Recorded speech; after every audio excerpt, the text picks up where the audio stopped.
સુરત મહાનગરપાલિકાની ગુરુવારના રોજ મળેલી સામાન્ય સભા તોફાની બની ગઈ હતી।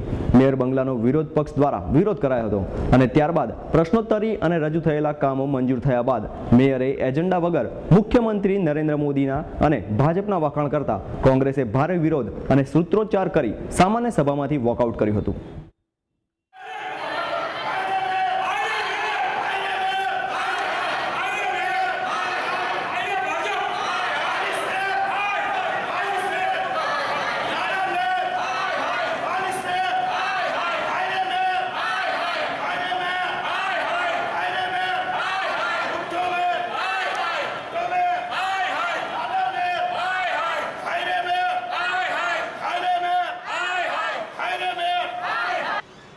બાંધકામ માટે જે કામ આવ્યું હતું એમાં બંગલા બાંધવાની સામે અમારો કોઈ વિરોધ નથી, પરંતુ બંગલાનો જે વૈભવી ખર્ચ જે આકારવામાં આવ્યું છે, જમીનની કિંમત જે આકારવામાં આવી છે એ ખૂબ જ મોટા પ્રમાણમાં છે, જેનાથી સુરતની પ્રજાને પણ ઈર્ષા આવે એવું કામ છે।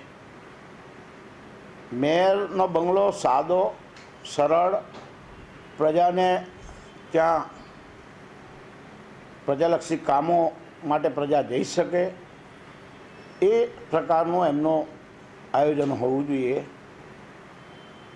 આ પ્રકારના વૈભવી બંગલાની સુરતના કોઈ પણ મેયરને જરૂર નથી, પછી ચાહે કોંગ્રેસની સત્તા આવે ત્યારે કોંગ્રેસના મેયરને કે અન્ય કોઈને, પરંતુ ભાજપના શાસકો વૈભવી જિંદગી જીવવામાં જ માને છે, જેથી એનો મેં કોંગ્રેસ પક્ષે વિરોધ કર્યો છે। કેટલા રૂપિયાનું કામ?